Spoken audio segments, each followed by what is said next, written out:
Hello, everybody. Josh Neighbors here, Locked On Big 12 podcast. Today it is the 5th of April, 2022. It is a Tuesday, and we have a Big 12 national championship to celebrate. Last night, Kansas took down North Carolina 72-69, completing the largest comeback in NCAA tournament championship game history, and the Jayhawks are your champions for the year 2022. We'll talk about what this means for Kansas and their basketball program, what it means for Bill Self, their coach, what it means for each one of the players and give them their props, and what it means for the conference. It's a celebratory atmosphere, celebratory mood. The Big 12 retains the national championship with a different team this year. We'll break it all down next on today's show.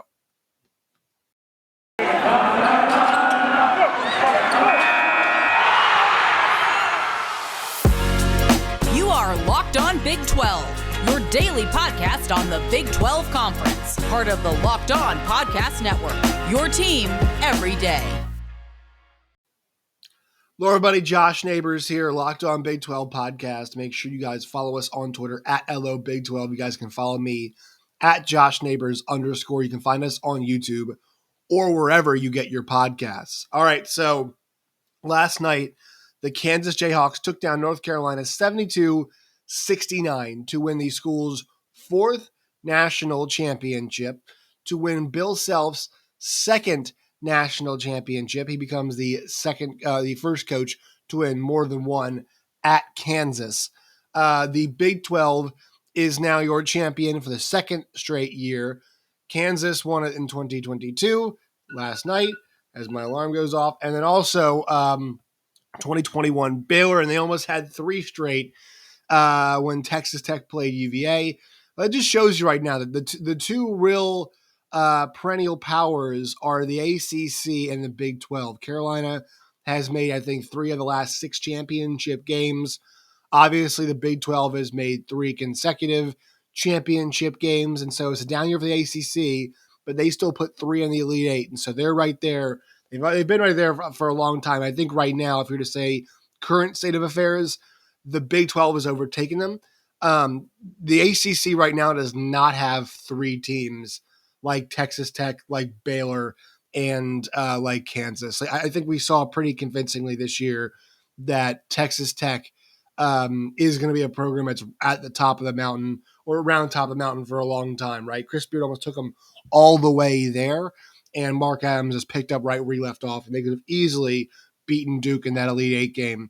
But Carolina and Duke right now, I mean, Virginia is in a down spot, a little bit of a down spot right now. We'll see if they rebound, but just I think where all the teams are, UVA's got that chance to be that third team. I know they won a title in 19, and Tech hasn't at all, but down year for them. So we're talking current state of affairs right now. UVA needs to get that thing back because we're not talking about teams missing the tournament in the Big 12. It's not who we're talking about at the top of the mountain, and especially the case of your Kansas, your Baylor's, and they would have had a nice chance to win the title. I think one of those two teams could have easily won the title back in 2020. But this was a fantastic game to watch. It was like we were watching. I think it was like there were 3 separate games, even 4 if you want to count that first Kansas run. Right? There was the Kansas jump out. There's the Carolina comeback. There's the Kansas comeback, and there's the end of the game. Right? Those 4 stages were really how this game ends up going down. And, I think there is some people out there that saw KU jump out to the early lead, and they thought, this is going to be a coronation, right? This is going to be Kansas taking it to Carolina. Carolina is out of gas. And then in that first half, Carolina was the tougher team in that first half. They were crashing the offensive boards.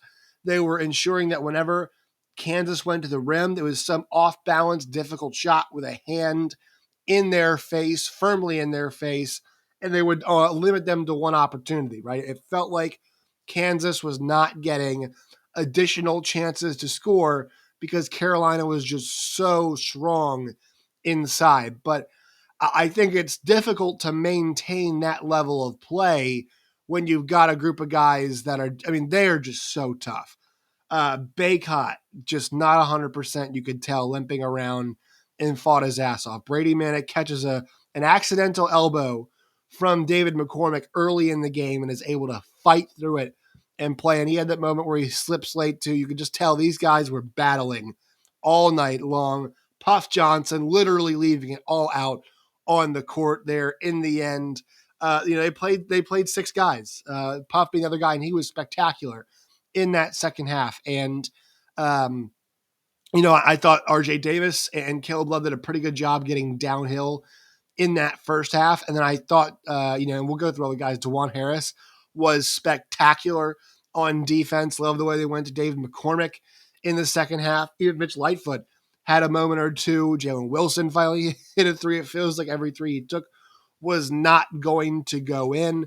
And then when they needed the basket at the end of the game, it was Big Dave getting it done. Oshai obviously had his moments as well. Remy Martin had his moments too. But this was a true collective effort. And that second half, it was very reminiscent, especially that first 10 minutes. I mean, Kansas goes into the second half down 15, right?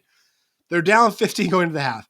By the 10-minute mark of the second half, they have a 6-point lead. They have flipped it. They were plus 21 in the first 10 minutes of the second half. They were great on defense. They were spectacular on offense with how aggressive they were getting after the rim. And I thought a big game changer was when Leaky Black went out of the game too in that second half, just because he done a really good job guarding Oshai Abaji all day, but at the cost of picking up some fouls. And to Carolina's credit too, they got Kansas in a fair amount of foul trouble. So this game was played a lot, in foul trouble, but it was just because it was not poorly officiated, I thought. There were some people who were upset about some calls, but I did not think that game was poorly officiated. I thought it was well officiated. I thought both teams were really aggressive. I thought they let stuff go in the right moments. There were some real fights in the post between Baycott and Manick and McCormick that were really just some physical basketball that looked like some Big 12 stuff was going on. And they let it go on both ends, and I love that. I thought the officials did not dictate this game. Obviously, guys were in foul trouble, but I felt like they deserved the fouls that they got. You all might not agree, but I thought because it was such a physical game, and each team was allowed to impose that physicality at a certain cost. It's always going to come at a certain cost. Always comes at a certain cost in terms of the fouls, and also for Carolina in terms of the injuries and whatnot. But I thought as much as they should, they let that stuff go. And so it provided us a great game. I thought Carolina was out of gas, man. I really did. And they went to a very difficult place to go to as a team. My colleague, Gabe Eichert, I think calls it the pain cave is the term that he gives. Carolina, man, they were willing to go to the depths of hell to fight this one out. They were willing to drag Kansas into the deepest possible waters and say, all right, come swim with us. We're not a deep team, but we will fight. And KU was up for the challenge, and just because they're a little bit deeper than Carolina is. Not like Kansas playing a bunch of guys. I know Jalen Coleman-Lands got a little bit of run in this game, but really it was six guys for Kansas, and then Jalen Coleman-Lands, Lightfoot, and Adams play a combined 12 minutes, so kind of 6.5, 7 guys. We're gonna put like that. I know it's hey Josh, it's 3 other dudes. They played 9 total, yeah, but they kind of add up to almost like a 7 player, if you will. We'll take a break here. Let's take a quick break, and we'll go through, what this means for Bill Self and also each one of these players. I want to talk about the players first because it's about these guys because they all had moments throughout the game, and I want to talk about those kind of moments that these guys have. First, a quick word from our sponsors. Today's show is brought to you by Built Bar. Go to Built.com today. It's Built.com. Use promo code LOCK15, LOCKED15, LOCK15 for 15% off at Built.com today. Once again, promo code LOCK15 at Built.com for all their delicious Built Bars and 15% off. All right, let's go through, these guys on Kansas and kind of what it means. So let's start with Oshai Abaji. He played 37 minutes in this game, scored 12 points, 4 of 9 shooting, 1 for 3 from deep, 3 of 8 from the line, and really struggled at the free throw line. But for him, attacking that rim was big. You saw him get there a bunch in the second half. And this is a player, no Shai Baji. No, this game was not his best. No, he really showed off what he could do in the second half of the Miami game and in that Kansas game. He showed the reasons why 30 and White, I tweeted, I said 30 and White looks like a lottery pick to me. And I love the way he played tonight. I thought Leaky Black was tremendous, but when that matchup got changed, they went to Oshai a lot, and he was aggressive in attacking the rim, and I think it's another quality NBA scouts are going to like. This is he's not a fully polished guy yet, right? It's kind of 1 year after getting the returns. You think a guy at his age, what's Oshai now? He's 22, I think, years old, 21, 22 years old. And you think, well, he's fully 21, so still just 21 years old as Oshai Abaji. He'll turn 22 here in late April. A guy who still can just polish more off of his game. But you saw when he got direction, he was able to change his game. He was not even close to this player last season, and you see the changes and you see where he is now. It's tremendous. It's absolutely tremendous. And a guy who made a point of saying earlier in the year, we're not just doing this for us. We're doing this for the guys who in 2020 got that season ripped away from them. We are here for them. He and Dave McCormick were resolute in that. They brought it up at Big 12 Media Days. They brought it up during the tournament. They brought it up after it was over. Oshai Abaji gives Devon Dotson his hat and saying, this is yours. This is a guy who is a part of a team. He knows what it means to be a leader. He knows what it means to be part of a team. He is a special Kansas player, a really special Kansas player. I think Dave McCormick is going to be remembered in Kansas lore for what he did during the tournament. Oshai Abaji is one of those guys who's just a next tier player. 30 is going to be a number they probably end up hanging in the rafters there at Kansas that nobody else gets to wear, because what that guy meant to not just one team, but to multiple teams, and made sure the 2022 season was for the guys that passed, that didn't get that chance. They had it ripped away from them. He made sure those guys felt included and a part of this. And I think that's something that is going to appeal to certain kids in recruiting. I think it's pretty special that KU has that kind of a vibe and that kind of player, that kind of story now they can tell. It's about the family, at Kansas. Christian Brown, man, all 40 minutes from Christian Brown. Not an excellent 40, not always the best. He ends up shooting 6 of 14. It's actually pretty good. He scores 12 points, has 12 rebounds, 3 assists. This is the one thing about this KU team too, is everybody will hit the glass for you. Now, they did get killed in the glass, but the second half felt like it was a bit more even. Carolina out-rebounded them by 20, 55 to 35, 24 offensive rebounds. You knew that was coming, but Christian Brown is a guy that's going to be off to the league who talked a lot. He talked a lot, and he is a vocal kid, and he is one of those guys that kind of makes the DNA of this Kansas team. It's not like talking without confidence, right? This guy is a Kansan, what do they call him? Kansan? I'm not sure. Through and through, right? Overland Park, I believe, in Kansas City, outskirts, whatever it is. 3 state championships in Kansas as a high school player, national champion at the University of Kansas. This guy's got some flair. This guy's got some attitude. This guy's a really good athlete too. Can't wait to see him at the next level. But he is kind of he was the second banana all year, right? Different guys kind of in elevated different spots, but Oshai is your one, and Christian Brown on a game-to-game basis, dependable, all 40 minutes, man, all 40 minutes. What an effort from him for KU. David McCormick, 15 and 10. This was the fight of his life, and he was up for it. He was really up to the challenge tonight. I thought the last two games they knew they needed Big Dave to be big, and he was. And late in they went to early and often.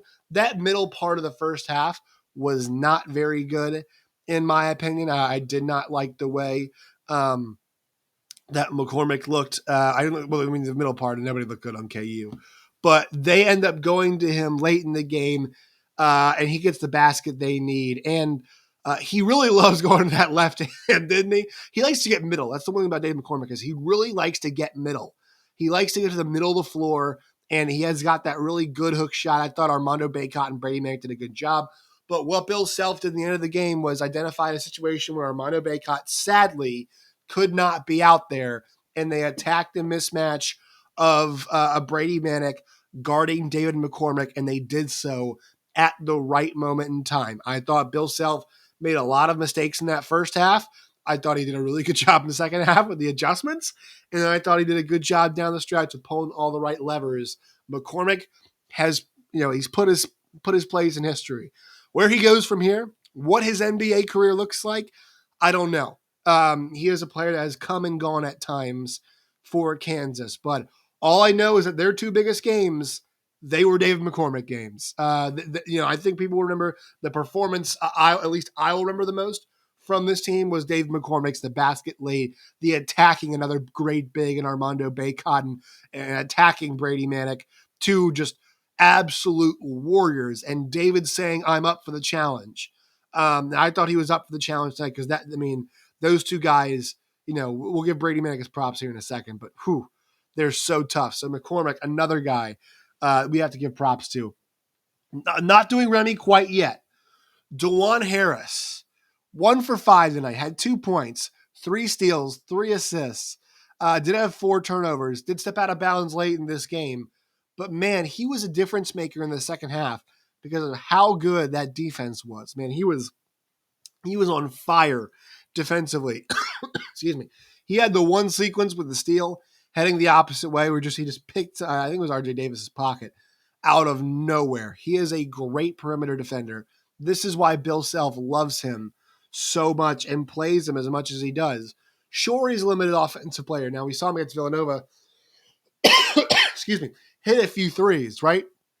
We saw his ability in that game.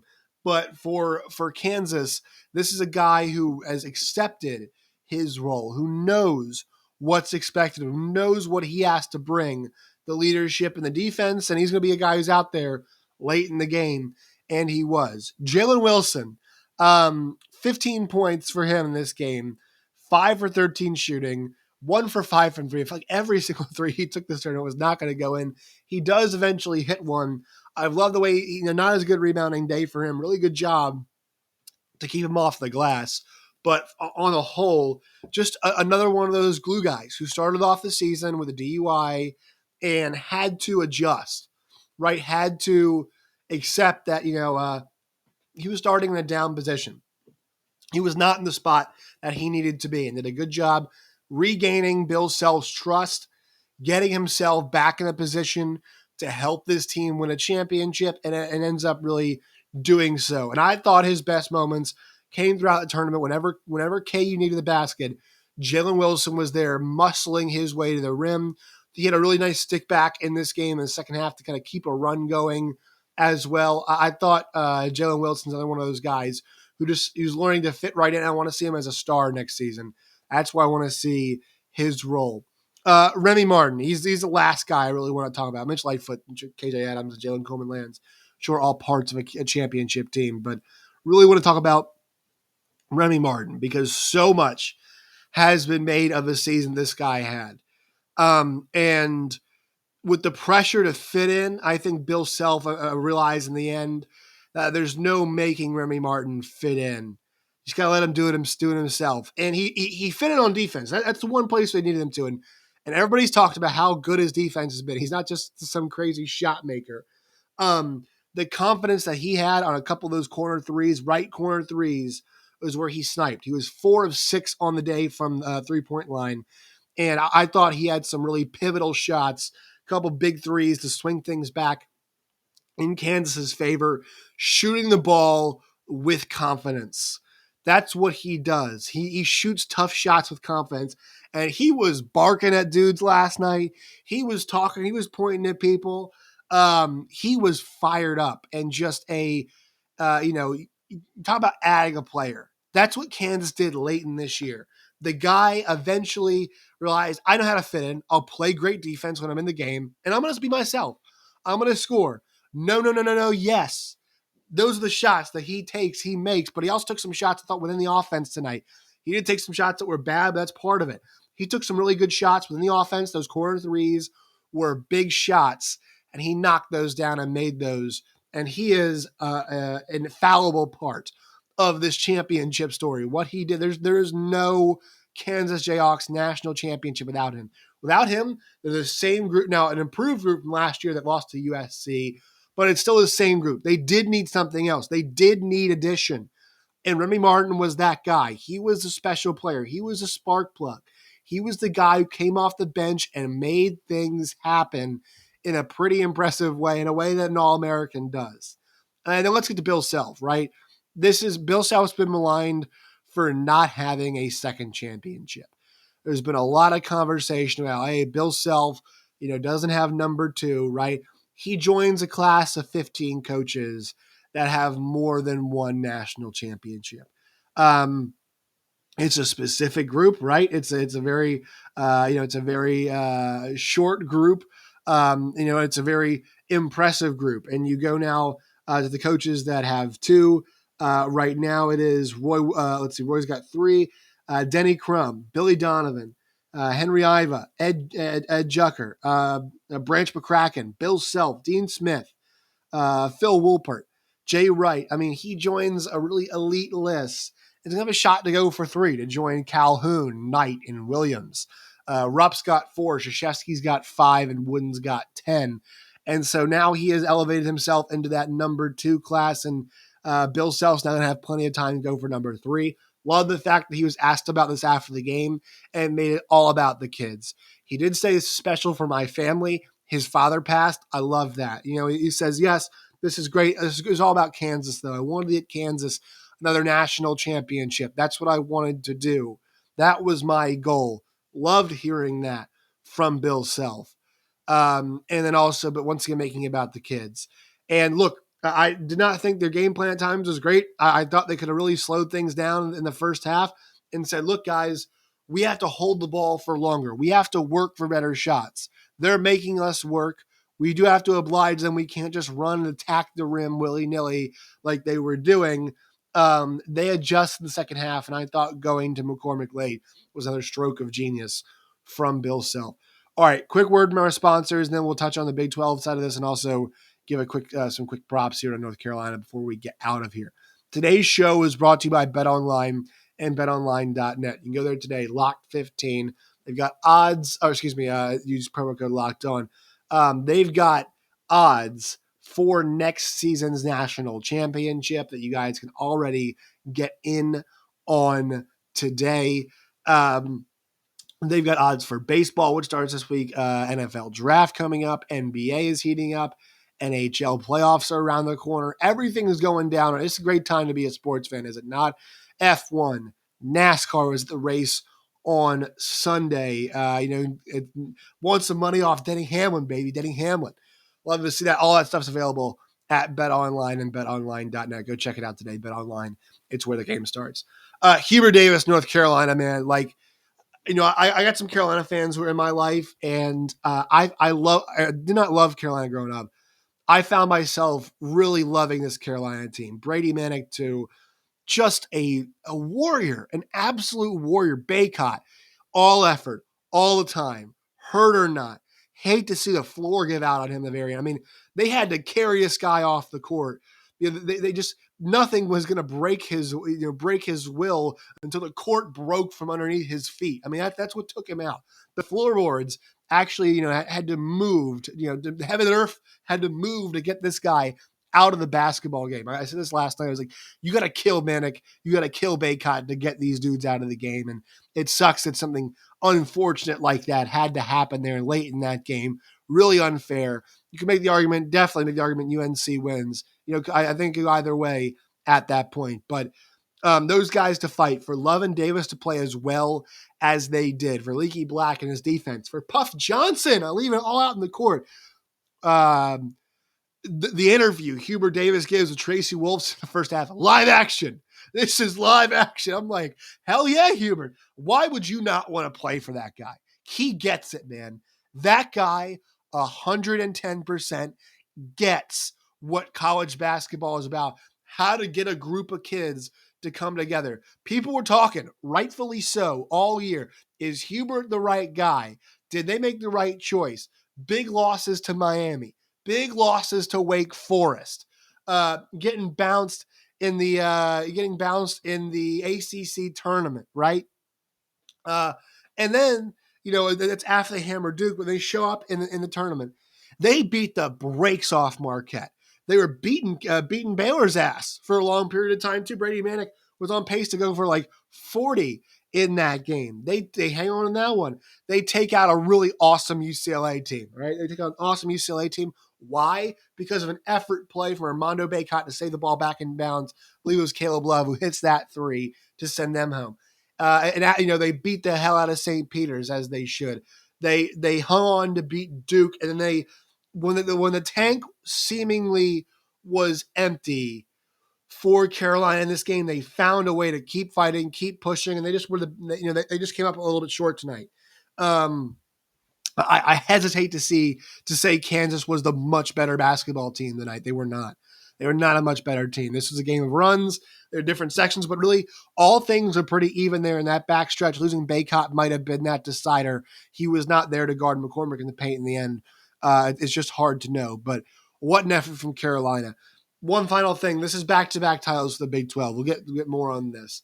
The first time it's happened since 03, 04, when we saw it happen with Syracuse and UConn, two Big East schools. That's the last time that we've seen a conference go back-to-back. So the Big 12, with different teams, I should say. Yeah, Florida obviously had their really good run with back-to-backs in 06, 07, the last time that we've seen a conference win consecutively. I guess Louisville you could count as a Big East team right back in 13, but that title's been vacated. So 13, 14, depending on your mileage, are also it happened back in 02, 03, and 04. Big 12, the perennial power right now in college basketball. It's undeniable. Two different teams, back-to-back years at this moment in time, and almost at a third with Texas Tech. And a rising tide lifts all boats. I think you're seeing it across the conference. Teams want to win, right? Bruce Weber goes to Elite Eight, has a couple of rough years, not good enough. Jerome Tang is not going to be the head coach. Porter Mosier comes in to the conference with OU. Chris Beard is there now. Obviously, those schools are leaving, but they're the Big 12 is adding. They're going to add Houston, so that's going to be fun. They're going to add Wes Miller, right, in Cincinnati. Johnny Dawkins at UCF. And I think BYU as well. The conference is in great shape. So we'll continue to celebrate this Kansas Jayhawks national championship. We'll talk more about it as the week goes on. But the big story, the Big 12 retains the title. Kansas gets the handoff from Baylor. They're your 2022 national champions. Make sure you follow us on Twitter at LO Big 12. You guys can follow me at Josh Neighbors _. Till next time, my friends, as always, stay safe.